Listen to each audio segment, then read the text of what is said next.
The envelope slid under the door at 9:17 a.m. on a Tuesday in late March, the kind of morning when the Virginia air still carried a bite and the dogwoods were just beginning to bud.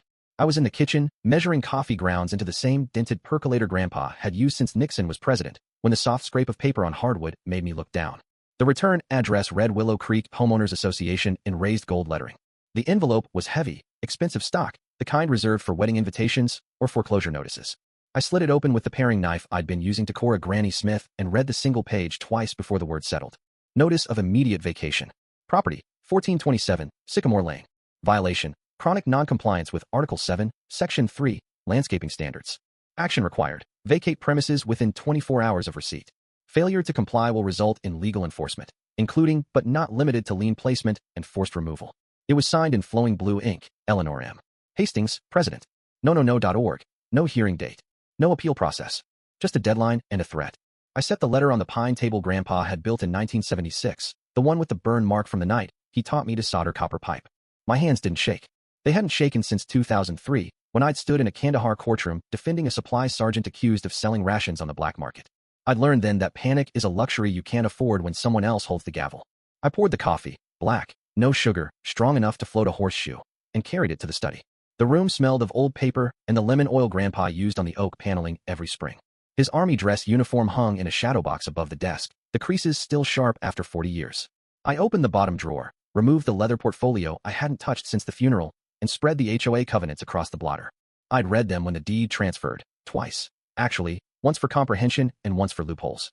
Now I read them a third time, yellow highlighter in hand. Article 7, Section 3. Planting shall be maintained in a neat and orderly fashion consistent with community aesthetic standards. No height limits. No prohibited species. The maple in the front yard had been planted by Grandpa the year I was born. The azaleas along the driveway were older than the covenant itself. I flipped to parking regulations. Driveways exempt. Trash receptacles, stored out of sight except on collection days. Mine sat behind the cedar fence, same as every other house on the block. I closed the binder and stared at the letter again. 24 hours. They were betting on shock and awe, counting on me to pack a U-Haul and disappear before I realized the citations were smoke. I picked up the phone and dialed the number printed at the bottom of the page. Willow Creek HOA, this is Marlene. Her voice carried the particular fatigue of someone who'd answered the same questions all morning. I identified myself and asked to speak with President Hastings about the notice. Marlene put me on hold. The music was a tinny version of Moon River. 3 minutes and 12 seconds later she returned. President Hastings is in meetings all day. All violations are detailed in the correspondence. You can review the handbook for clarification. I'd like a copy of the handbook. They're available for purchase at the office. $35. Cash or check. Either. Office hours are 9 to 4, Monday through Friday. I thanked her, hung up, and opened a fresh legal pad. At the top I wrote, Day 1, 24-hour vacate notice. Underneath, call log, Marlene, 9:42 a.m. Refused details. Handbook, $35. I underlined the last line twice. That afternoon, I walked to the corner of Sycamore and Maple, the exact spot where Grandpa used to stand every 4th of July holding a sparkler and a beer, watching the neighborhood kids chase fireflies. The Whitakers' house looked the same. White siding, black shutters, American flag on a diagonal pole. Tom Whitaker was in the garage, polishing the chrome on a 1965 Mustang that had belonged to his father. He looked up when my shadow crossed the doorway. Robert, he said, using the name Grandpa had given me the day I was born. Heard you got a letter.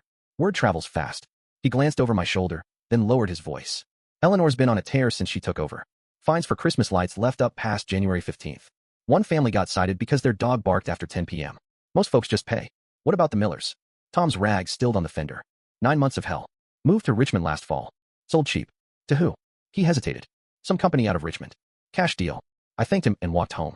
The sun was dropping behind the pines, painting the cul-de-sac in long shadows. I sat at the desk again and started a second page, pattern recognition. Underneath, Whitaker, aggressive enforcement 8 months. Millers, 9 months harassment sale below market. Buyer. The next morning I drove to the county library, a low brick building that smelled of floor wax and microfiche dust. The reference librarian, Mrs. Delgado, had known Grandpa from the VFW fish fries. She set me up at a reader in the back corner and pulled the property records for Willow Creek. I started with the Miller's old address. Chain of title showed a sale in October to Willow Crest Holdings, LLC. Purchase price, $285,000. Zillow had it listed at $349,000 6 months earlier. I printed the deed, then searched for other recent sales. 2 more hits. The Carters on Dogwood Court, gone in January after 14 violation notices. The Patels on Hickory Lane, out in November after a lien threat. Both sold to Willow Crest Holdings. Both below market. I marked the addresses on a community map taped to the cubicle wall. The lots formed a jagged line straight through the neighborhood's heart. Grandpa's house sat at the intersection like a bullseye. I moved to the business registry terminal. Willow Crest Holdings had been formed 2 years earlier. Registered agent, a mailbox service in Richmond. Business address, 2121 West Broad Street, Suite 400. I typed the address into Google. Capstone Properties headquarters. Their website loaded with drone footage of planned townhouses, retail below, rooftop decks above. The caption read, "Coming soon to established neighborhoods." I printed everything, paid Mrs. Delgado for the copies, and drove to the assessor's office. The clerk brought me the HOA's annual filings in a banker's box. Eleanor Hastings election, August, 2-vote margin. 3 opposing board members resigned by November, replaced by presidential appointment.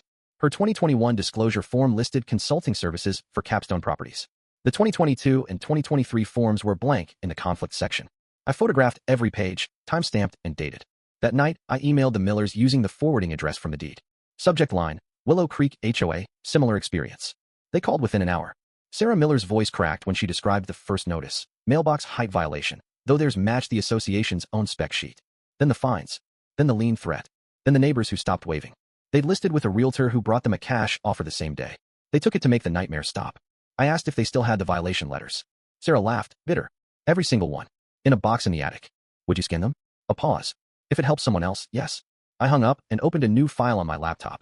Miller evidence. I added their timeline to mine. The pattern was identical. Vague citations, escalating fines, social isolation, cash buyer. I worked until 2 a.m., fueled by coffee and the low hum of the refrigerator Grandpa had taught me to level with a matchbook. Wednesday brought 3 more letters. One claimed my truck's tires exceeded the covenant's tread depth minimum. Another cited a bird bath that had sat in the same spot since 1989. The third introduced a new fine schedule, $200 per day for continued occupancy past the 24-hour deadline.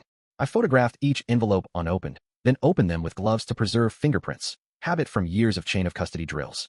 I added the scans to a cloud folder titled Willow Creek Fraud. Thursday morning, I returned to the library. Mrs. Delgado had left a sticky note on the microfiche reader. Coffee in the break room if you're here past lunch. I smiled and kept working. I pulled meeting minutes from the past 3 years. August election, Eleanor wins 4-3. September, executive session on enforcement protocols.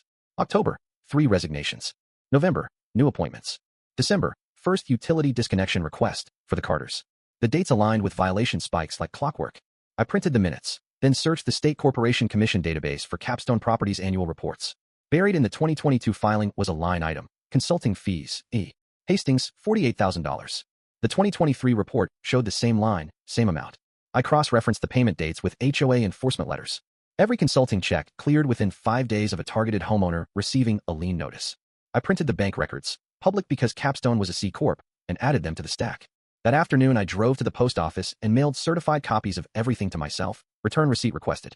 Grandpa had taught me that when someone tries to burn your house down, you make sure the ashes are notarized. The power went out on Thursday at 3:47 p.m. I was cross-referencing paint color complaints, none mentioned in the covenants, when the overhead light died. The laptop battery icon blinked red. I checked the breaker box. All switches up. Outside, every neighbor's porch light glowed. I called Dominion Energy. The representative confirmed a disconnection order submitted by the HOA citing immediate fire hazard due to unpermitted electrical modifications. No inspection date. No inspector name. I asked for the documentation. She faxed it to the library. The form was HOA letterhead, stamped and signed by Eleanor Hastings. The hazard description, exposed wiring in attic creating spark risk. I'd been in the attic 2 weeks earlier replacing a light bulb. The wiring was BX cable, installed in 1972, grandfathered under every code update since. I drove to the HOA office Friday morning. Marlene slid a complaint form across the counter. $75 processing fee. I paid in cash, kept the receipt. Eleanor appeared in the doorway wearing a navy blazer and a smile sharp enough to shave with. Robert, I'm so sorry about the inconvenience. These safety issues are taken very seriously. Perhaps it's time to consider whether this property is the right fit for your current needs. I met her eyes. I'll wait for the inspection report. She blinked first. Of course. These things take time. That night, I checked into the Marriott off I-64 with 2 suitcases, one for clothes, one for files. I spread the documents across the desk and the bed, connecting dots with red string like a conspiracy theorist who happened to be right. The emergency HOA meeting was scheduled for Monday. They planned to vote on my removal. I rehearsed in the mirror, timing each section. 15 minutes to dismantle their case. 20 if they interrupted. I laid out 4 folders. 1. HOA correspondence. Every letter, photographed and annotated. 2. Covenant compliance. Side-by-side proof of 16 fabricated violations. 3. Capstone connection, property records, disclosure forms, business registry, bank records. 4. Credentials, JAG ID, bar card, commendation for prosecuting a colonel who'd embezzled reconstruction funds in Iraq. I practiced the reveal. Not dramatic, just factual. For 8 years I investigated regulatory abuse under combat conditions. This is simpler. I slept 4 hours, woke at 5 a.m., and drove back to the house before dawn. The air inside was 39 degrees. The milk in the fridge had frozen solid. I retrieved the leather case from the safe, added the new evidence, and locked the door behind me. Monday evening the community center smelled of burnt coffee and anxiety. 62 residents filled the folding chairs. Eleanor sat center stage, clipboard in hand, hair pulled back so tightly it looked painful. She ran through budget approvals in 7 minutes flat, then pivoted to enforcement. A PowerPoint slide appeared. 1427, Sycamore Lane, chronic violations. 16 bullet points. She spoke of property values and community cohesion. When she opened the floor, I raised my hand. Mr. Harlan will be permitted to speak after board discussion. 3 board members delivered prepared statements. Then she nodded at me. I walked to the front carrying Grandpa's case. The room quieted to the hum of the projector fan. Thank you for the opportunity. I've prepared a brief response. I passed out stapled packets, 10 pages, clean narrative, color-coded tabs. I started with their letters, projecting each one. I walked through the escalation. 3 violations, 6, 16. For each I displayed the covenant text and a photograph. The maple tree, the driveway, the trash bins, the reef. 16 times, no violation. Residents leaned forward. Eleanor tried to interrupt. A voice from the back, Tom Whitaker, shouted, "Let him finish." I opened the 3rd folder. I wondered why I was targeted for violations that don't exist. So I looked at recent enforcement history. I projected the community map with red dots. 3 homes sold in 18 months. All after sustained pressure. All to Willow Crest Holdings. I showed the LLC registration, the capstone address, the disclosure forms, 2021 with consulting fees, 2022 and 2023 blank. I displayed the bank records, $48,000 payments to E. Hastings within days of lien notices. The room exploded. Eleanor stood, face crimson. This is slander. Wild accusations. I reached into my jacket and placed 3 items on the table. My JAG identification, my Virginia State Bar card, a letter from the Army Commendation Medal for exposing fraud in a billion-dollar contract. I spent 8 years investigating abuse of authority. Every document here was obtained legally. Every connection is verifiable. A woman in the 3rd row, Mrs. Patel, stood. My husband received a violation for a cracked driveway that wasn't cracked until the HOA inspector chipped it with a hammer. We have photos. Another voice, who authorized cutting his power? Board member Daniel Park, elected 6 months earlier, looked ill. I voted for enforcement based on the president's recommendations. I was never told about Capstone. He moved to suspend all actions pending audit. Seconded. Passed unanimously. Someone shouted for a vote to remove Eleanor. Hand shot up. 54 in favor. She gathered her clipboard and walked out without a word. The remaining board rescinded every citation, ordered utilities restored by morning, and retained outside counsel. Afterward, residents formed a line. Some apologized. Others asked for copies of my packet. Sarah Miller hugged me and whispered, "We're coming home." 3 weeks later, the county report confirmed fraud, conflict of interest, and recommended criminal charges. Capstone abandoned the project. The Millers moved back in June.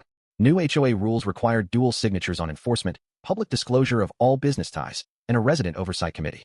I trimmed the azaleas, painted the mailbox post the same forest green Grandpa had chosen in 1983, and made his terrible coffee every morning. The house stands. The neighborhood breathes easier. And every spring, when the dogwoods bloom, I sit on the porch with a legal pad and a fresh pot, ready for whatever comes next. What about you? Ever had a petty tyrant hide behind rules to bully you out of house and home? Did you fight, pay, or walk away? Drop your story below, especially the ones that ended with justice served cold. The algorithm rewards truth, but your neighbors might need it more.